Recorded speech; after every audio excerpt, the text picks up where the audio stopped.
Good morning students. तो आज reflection के नेक्स्ट लेक्चर में हम आपके सामने हाजिर हैं। लेक्चर नंबर 6 है। लास्ट लेक्चर में हम लोगों ने स्फेरिकल मिरर की बात कर ली थी। तो अब हम बात करने कॉनकेव और कॉन्वेक्स मिरर जो पार्ट है उसकी भी बात कर ली थी। तो अब हम क्या करेंगे, आज कॉनकेव मिरर की पूरी बात करेंगे। कॉनकेव मिरर क्या हमने यूजेस बताए थे, आज कंप्लीट उसके बारे में बात करते हैं। इमेज फॉर्मेशन वगैरह से लेके हमारे पास कॉनकेव मिरर। कॉनकेव मिरर क्या होता है मैंने लास्ट लेक्चर में बताया था, आज फिर से बताना चाहूँगा। ऐसा मिरर जिसके आउटर सरफेस पे कोटिंग की गई होती है, आउटर सरफेस पे पॉलिश किया गया होता है, उसको हम कॉनकेव मिरर कहते हैं।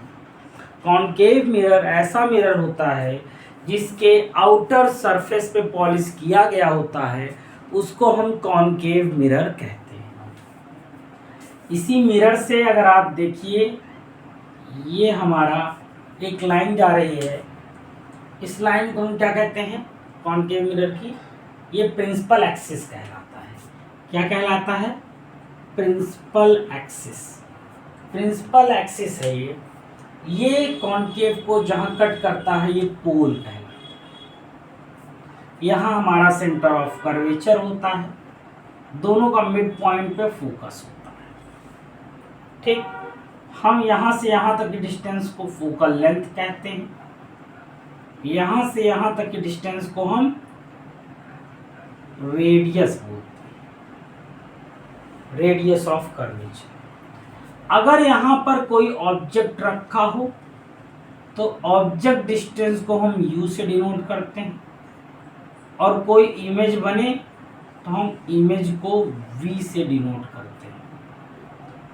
ऑब्जेक्ट डिस्टेंस को u से और इमेज डिस्टेंस को हम v से डिनोट करते हैं।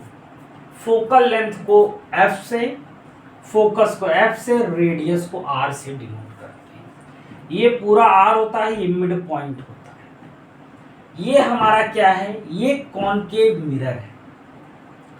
कॉनकेव मिरर को हम कन्वर्जिंग मिरर भी कहते हैं। Converging mirror is called the concave mirror. Concave mirror is converging mirror.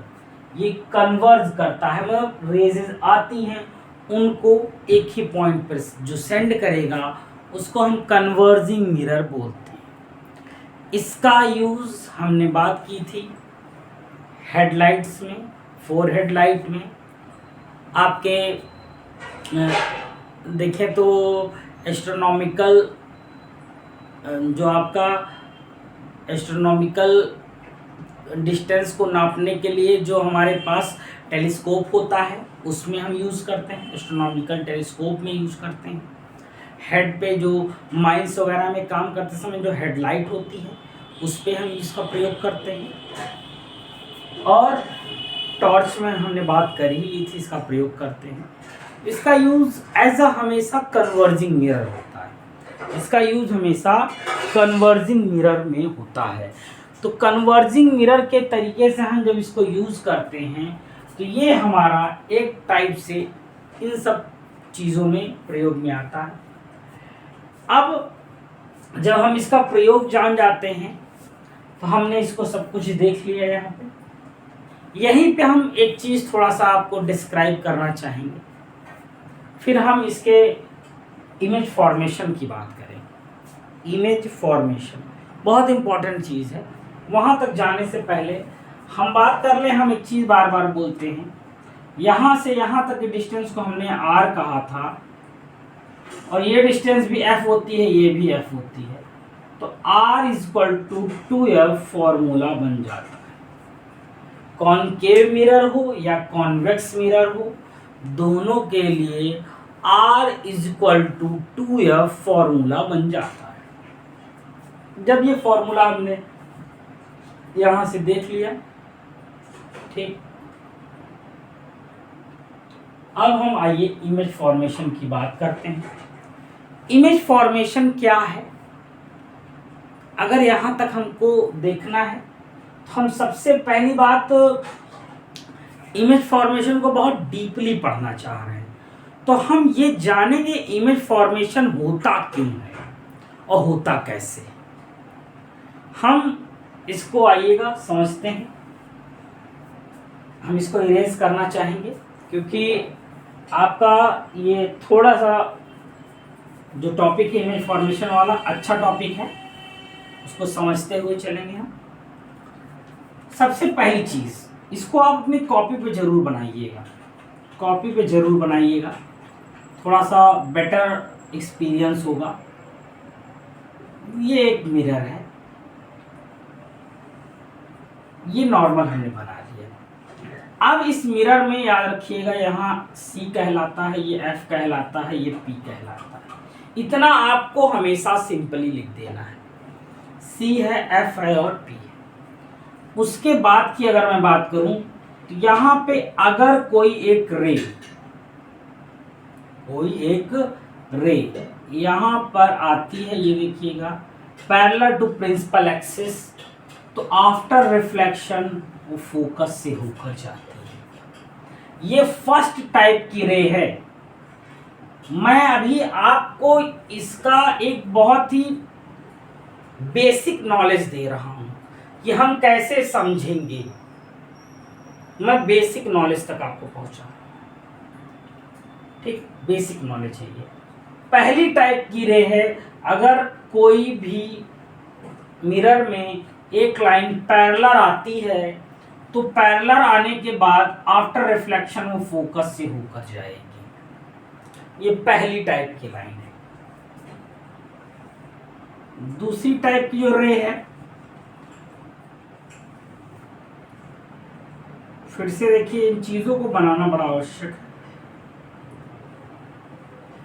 अगर कोई रे फोकस से होकर जा रही है तो आफ्टर रिफ्लेक्शन पैरेलल हो जाएगी। कोई रे फोकस से होकर जा रही है तो आफ्टर रिफ्लेक्शन पैरेलल हो जाएगी। पहली टाइप की रे क्या थी कि अगर पैरेलल है तो फोकस से जाएगी, दूसरी है फोकस से जाएगी तो पैरेलल हो जाएगी। इसको रट लीजिए एकदम से। इसके बाद की बात मैं करूं, तीसरी टाइप की रे,